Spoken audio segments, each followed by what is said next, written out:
আল্লাহ রাব্বুল আলামিন মানুষকে দুনিয়াতে পাঠালেন আদর করে, যত্ন করে, ভালোবেসে। দুনিয়াতে এসে মানুষ যখন ভালো কাজ করবে, মানুষ যখন তাকওয়াবান হবে, মানুষ যখন পরহেজগার হবে, এই পরহেজগার বান্দাগুলোর জন্য আল্লাহ রাব্বুল আলামিন বিরাট পুরস্কারের ব্যবস্থা করলেন। সে পুরস্কারটাই হলো জান্নাত। আর জান্নাতের পুরস্কার এটা এত বড় পুরস্কার, দুনিয়াতে আমরা অবৈধ পন্থায় যা কিছু করি, জান্নাতের কিয়ামতের দিন সব কিছুই পাবে তা বৈধ পন্থায়। বরং দুনিয়াতে যা করি তার থেকেও হাজার হাজার কোটি কোটি গুণ উত্তম বা কোটি কোটি গুণ ভালো বিষয় পাবে জান্নাতি ব্যক্তিরা। শর্ত হলো দুনিয়াতে তাকওয়াবান হতে হবে, পরহেজগার হতে হবে। তাই আল্লাহ রাব্বুল আলামিন বলছেন, ওয়াসিকাল্লাযীনা তাকাউ রাব্বাহুম ইলাল জান্নাতি যুমারা। ওয়াসিকা শব্দের অর্থ হলো হাঁকিয়ে নিয়ে যাওয়া, তাড়িয়ে নিয়ে যাওয়া।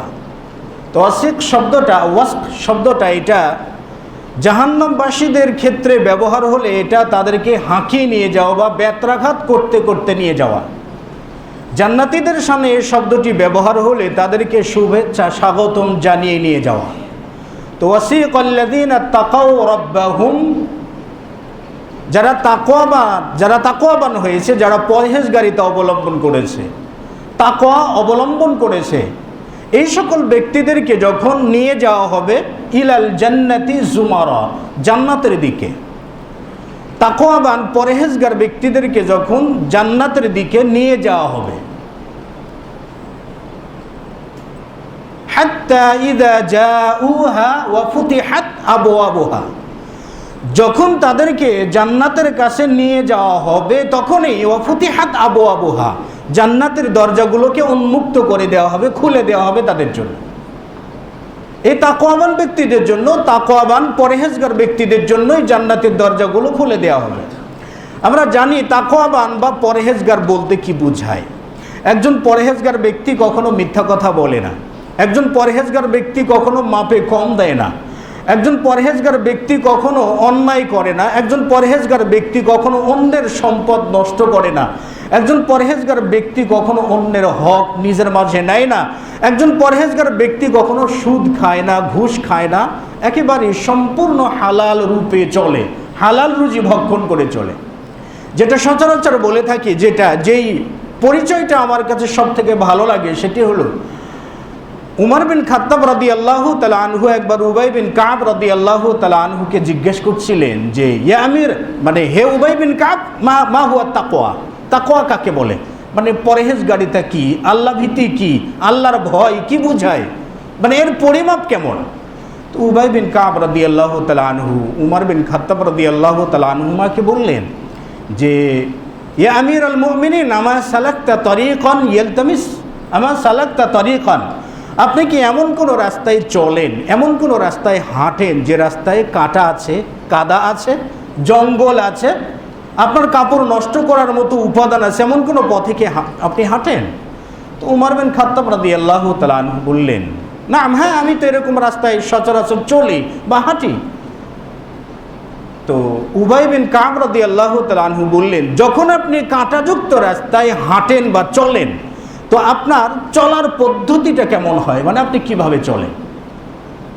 উমর বিন খাত্তাব রাদিয়াল্লাহু তাআলা আনহু বললেন যে, আমি যখন কাঁটাযুক্ত বা কাদাযুক্ত রাস্তায় চলি, আমার কাপড়গুলোকে আঁটো সাঁটো করে উপরের দিকে উঠাই, পায়ের আগাটা নিচে, গোড়াটা উপরে, এক পা সামনে যায়, দু পা পিছিয়ে আসি, কিংবা দু পা সামনে যাই, এক পা পিছিয়ে আসি।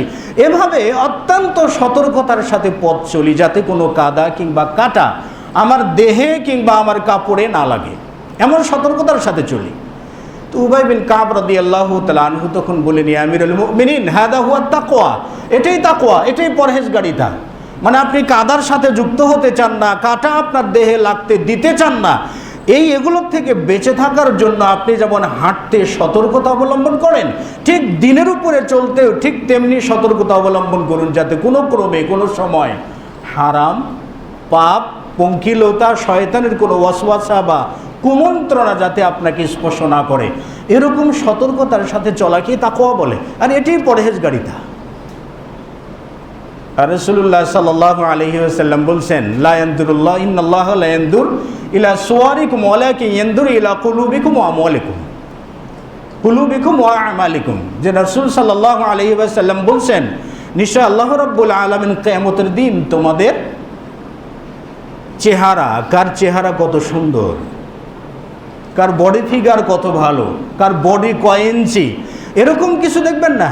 ইন্নাল্লাহা লা ইয়ানদুরু ইলা সুওয়ারিকুম ওয়া আমওয়ালিকুম, তোমাদের সম্পদও দেখবেন না, কার কত তলা বাড়ি আছে, আমেরিকায় কার বাড়ি আছে, লন্ডনে কার বাড়ি আছে, হ্যাঁ, এরকম কিছু আল্লাহ রাব্বুল আলামিন দেখবেন না। বরং ওয়ালাকিন ইয়ানদুর ইলা কুলুবিকুম ওয়া আমালিকুম, আল্লাহ রাব্বুল আলামিন দেখবেন তোমাদের অন্তর এবং দেখবেন তোমাদের আমুল নামা কি কি কি করেছো, কি কাজ করেছো, এগুলো আল্লাহ রাব্বুল আলামিন দেখবেন। এটি হলো তাকওয়া।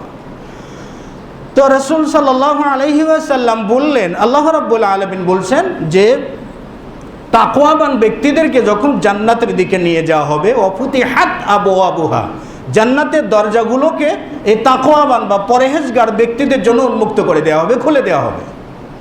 ওয়াকালা লাহুম খাজানাতুহা, জান্নাতের প্রহরী যারা আছে, জান্নাতের প্রহরীরা, এই জান্নাতবাসী যারা জান্নাতে প্রবেশ করতে যাচ্ছেন তাকওয়াবান পরহেজগার ব্যক্তিদের লক্ষ্য করে বলবেন, সালামুন আলাইকুম তিবতুন ফাদখুলুহা খালিদিন, সালামুন আলাইকুম, তোমাদের উপরে শান্তি বর্ষিত হোক, সালামুন আলাইকুম এ আহলান সাহলান মারহাবা লিদুখুলিল জান্নাহ, মানে তোমাদের জন্য শুভেচ্ছা, স্বাগতম জান্নাতে প্রবেশের জন্য, তোমরা নিয়ামত প্রাপ্ত হয়েছো, আল্লাহর পক্ষ থেকে নিয়ামত পেয়েছো, সুতরাং একেবারে সম্মানের সাথে শান্তিতে তোমরা চিরস্থায়ী জান্নাতে প্রবেশ করো। তাহলে জান্নাতের প্রহরীরা স্বাগতম জানাবেন যারা তাকওয়াবান ব্যক্তি তাদের জন্য। এটা বিরাট পুরস্কার।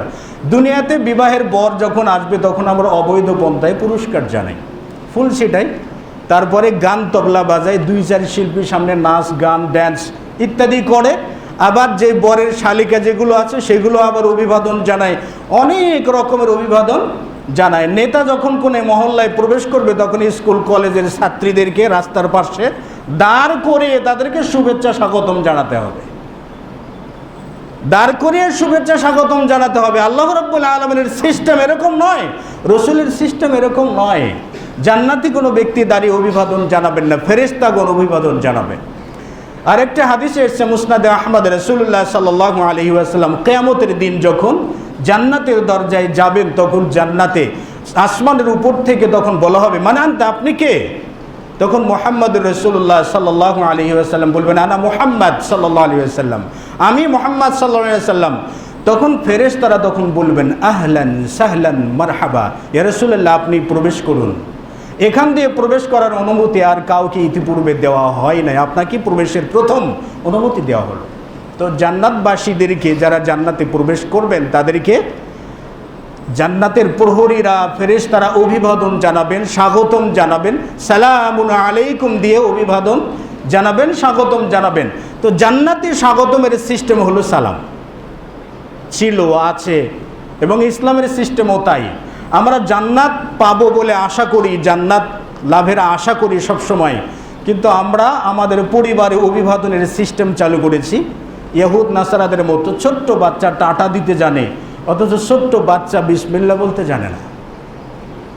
ছোট্ট বাচ্চা টাটা দিতে জানে, অথচ ছোট্ট বাচ্চা আসসালামু আলাইকুম বলতে জানে না, কারণ আমরা শিখাই নাই। আমরা শিখাই পশ্চিমা বিশ্বের কালচার, এরপরে আমরা জান্নাতের আশা করতে পারি বা কী করে? সেজন্য আমাদের কালচার বদলাতে হবে, আমাদের পারিবারিক যে সিস্টেম সেগুলো বদলাতে হবে, সামাজিক যে সিস্টেম সেগুলো বদলাতে হবে। তো জান্নাত বড় নিয়ামতের জায়গা। এই জায়গাতে যেতে গেলে আগে থেকেই তো প্রস্তুতি লাগবে। জান্নাতের কিছু একেবারে উন্মুক্ত আম ব্যাপক কিছু নিয়ামত রয়েছে জান্নাতের। আবু হুরায়রা রাদিয়াল্লাহু তাআলা আনহু থেকে বর্ণিত, তিনি বর্ণনা করেছেন যে আল্লাহ রাব্বুল আলামিন বলছেন, ক্বাল আল্লাহু সুবহানাহু ওয়া তাআলা আ'দাততু লিইবাদিস সালিহিন, আমি আমার সৎকর্মশীল বান্দাদের জন্য জান্নাতকে প্রস্তুত করে রেখেছি, একেবারে তৈরি করে সাজিয়ে পরিপাটি করে খাদেম খুদামা দিয়ে যা কিছু লাগে সব কিছু দিয়ে প্রস্তুত করে রেখেছি। আ'দাদতু লিইবাদিস সালিহিন, এমন সুন্দর করে রেখেছি আর এত কিছু আমি জান্নাতে দিয়েছি, মা লা আইনুন রাআত, যা কোনো চক্ষু কখনো দেখে নাই, ওয়ালা উযুনুন সামিআত, কোনো কর্ণ কখনো শোনে নাই, ওয়ালা খাতার আলা কলবি বাশার, কোনো অন্তর কখনো কল্পনাও করতে পারে নাই।